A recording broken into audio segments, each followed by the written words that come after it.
The landmark hotel in London was draped in ivory and gold, its grand ballroom filled with 500 guests who represented the upper echelons of British society. My sister Charlotte's wedding to Lord James Pemberton was the culmination of our mother's 30-year social climbing campaign. A title, a country estate, and entrance into circles she'd only dreamed about. I stood near the coat check, watching guests arrive in their designer gowns and bespoke suits. Members of Parliament, minor royalty, business magnates. Charlotte had assembled everyone who mattered in London's society. This was her coronation, and our mother intended to savor every moment. Eleanor. There you are. My mother rushed over, her champagne silk gown rustling with each step. She grabbed my arm and pulled me further behind a marble column. What are you doing standing where people can see you? I was waiting for the ceremony to start. Well, wait somewhere less visible. She glanced nervously toward the entrance where Lord Pemberton's family was greeting guests. Keep her away from the important guests, she hissed to a nearby usher, not bothering to lower her voice. The last thing we need is questions about the unemployed one. The usher looked uncomfortable but nodded. Of course, Mrs. Morrison. Mom, I'm not unemployed. You're between positions, dear. It's basically the same thing. She smoothed her dress anxiously. Charlotte has worked so hard to make this match. I won't have you embarrassing us in front of the Pembertons by talking about your situation. Just stay quiet and try not to draw attention. My sister Charlotte appeared in her custom Vera Wang gown, looking like something from a royal portrait. Her 4 bridesmaids flanked her, all daughters of prominent families, all perfectly coiffed and confident. Is she hidden? Charlotte asked our mother without looking at me. Behind the column, out of sight. Good. Lady Pemberton already asked about family, and I told her Eleanor was traveling for work. Let's keep it vague. Charlotte finally glanced at me. Try not to talk to anyone important, please. Just smile and stay in the background. They swept away toward the ceremony, leaving me standing with the usher, who at least had the grace to look embarrassed. The ceremony was beautiful. St. Margaret's Church, the same place where Churchill married. Charlotte and James exchanged vows that emphasized family legacy and traditional values. Our mother cried elegant tears that she'd probably practiced in front of a mirror. I sat in the back row, far from the family section, positioned where I wouldn't appear in any official photographs. Around me sat distant cousins and plus ones who didn't quite make the social cut. My phone buzzed during the recessional. 6 missed calls from Downing Street. 8 text messages from my senior policy advisor. All marked urgent. My stomach dropped. I'd specifically arranged complete coverage so I could attend Charlotte's wedding without government emergencies. The Prime Minister was supposed to be at the G7 summit in Cornwall. Everything had been coordinated to give me this one day for family obligations. I slipped out during the signing of the register and called back immediately. Eleanor Morrison speaking. Chief Economic Advisor Morrison, thank God. My senior advisor sounded panicked. The Chinese delegation walked out of the G7 summit. They're threatening to withdraw from the entire trade framework unless we can provide immediate response to their concerns. The Prime Minister is returning to London and needs your analysis before the emergency session tonight. I'm at my sister's wedding. My briefing materials are at the office. The Prime Minister is already en route to the landmark hotel. He saw the location on your calendar and realized you were attending a family event at the same venue. He's coming directly to you. I felt the blood drain from my face. He's coming here? To the wedding reception. He needs the trade framework analysis before the Chinese deadline at midnight. This could collapse 2 years of negotiations. He paused. Also, Eleanor. Security did a venue sweep and noticed your name placement on the seating chart. The PM was not pleased. What do you mean, name placement? You're seated at table 23. Near the service entrance. Behind a decorative screen. Of course I was. The reception was already underway when I returned. The ballroom was magnificent. Crystal chandeliers, white orchids cascading from towering centerpieces, a 20-piece orchestra. Charlotte and James held court at the head table on a raised platform, surrounded by the cream of British society. I found my assigned seat at table 23, literally hidden behind a decorative screen that separated the real reception from overflow seating. From here I could hear the party but barely see it. My table companions were Charlotte's old university acquaintances who hadn't quite maintained their social relevance. "Are you family?" one woman asked, reading my place card. "I'm the bride's sister." "Oh." She exchanged glances with the others at the table. "I didn't realize Charlotte had a sister." "She's never mentioned you." The toasts began. Lord Pemberton's father spoke about family lineage and the importance of marrying well. Charlotte's best friend gave a speech about her determination and social grace. Then my mother stood up. "I'm so proud of Charlotte," she began, her voice carrying across the ballroom. "She's achieved everything a mother could hope for. She made the right choices, pursued the right goals, and today she's marrying into one of England's finest families." He paused and I knew what was coming. "Not all children make us equally proud," she continued, her eyes deliberately not finding me behind the screen. "But Charlotte has always been the one who understood what truly matters. She's never been a disappointment." 500 guests absorbed the implication. Several people glanced toward table 23, where the disappointing daughter had been hidden.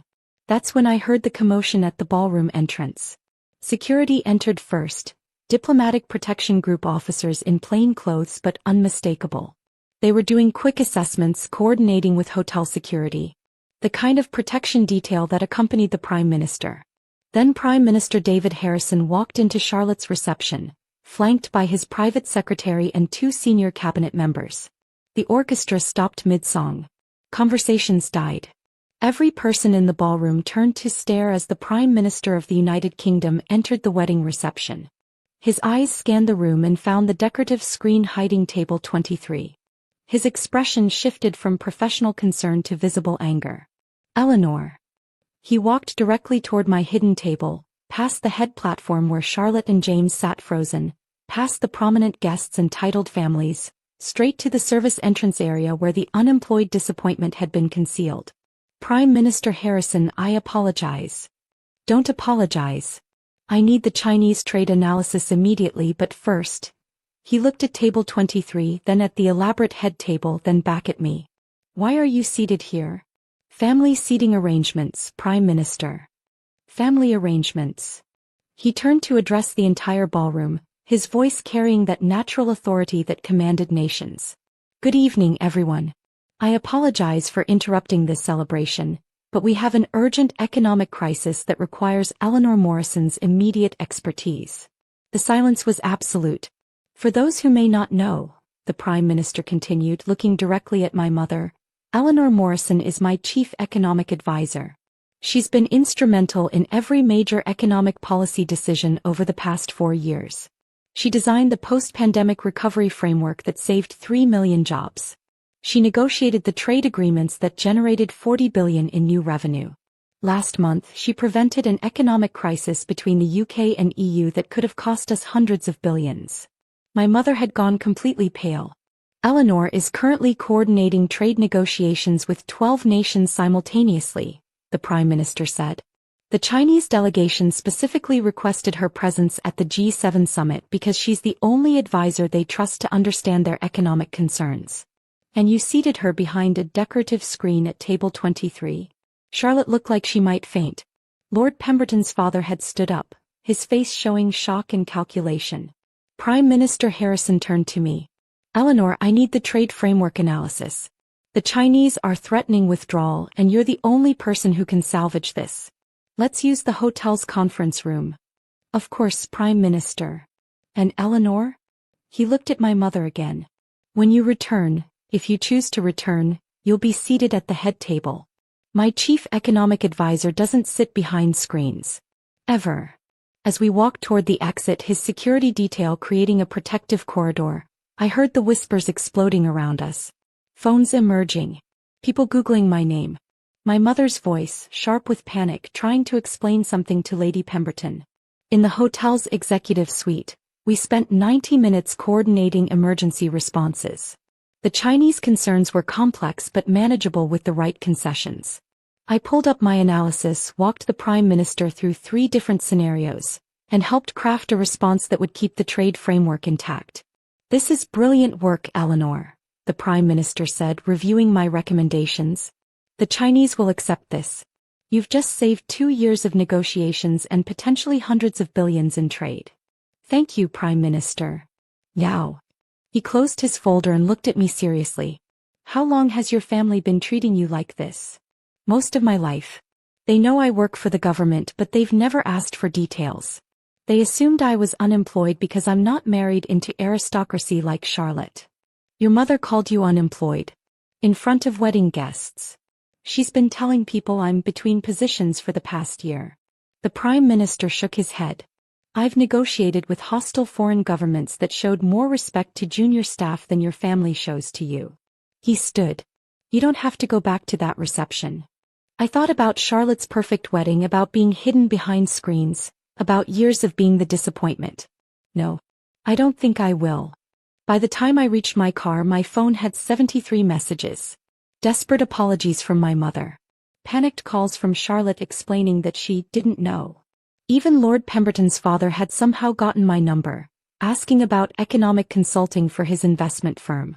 I deleted them all and drove to my office in Westminster where actual important work waited. The Chinese response came through at 11 p.m. They'd accepted our framework with minor modifications. The trade negotiations were saved. My phone buzzed with a text from the Prime Minister. Well done, Eleanor. Take tomorrow off. You've earned it. Also, your family are idiots. I've promoted advisors with less competence than you've shown in your worst week. The news broke by morning. Prime Minister crashes wedding to retrieve economic advisor hidden by family. The photos showed everything. The decorative screen at table 23, my mother's toast about disappointment, the moment when the Prime Minister had called out my family in front of 500 guests. Charlotte's perfect society wedding became infamous as the event where the bride's family hid the government's chief economic advisor behind a screen because they thought she was unemployed. My mother's social climbing turned to social falling in one evening. Lady Pemberton, it turned out, had very strong opinions about families who failed to recognize their own daughter's accomplishments. 2 weeks later, I received a handwritten letter from Charlotte. She was sorry. She hadn't understood. Could we rebuild our relationship? I filed it away without responding. Some relationships can't survive that level of dismissal. Some families only value you after powerful people validate your worth. Mine had hidden me behind screens and called me unemployed while I was literally preventing national economic crises. The decorative screen at table 23 had been their final statement about my value. The Prime Minister's arrival was the universe's response. I didn't need their approval. I had shaped economic policy that affected millions, earned respect from world leaders, and built a career that mattered. That was enough.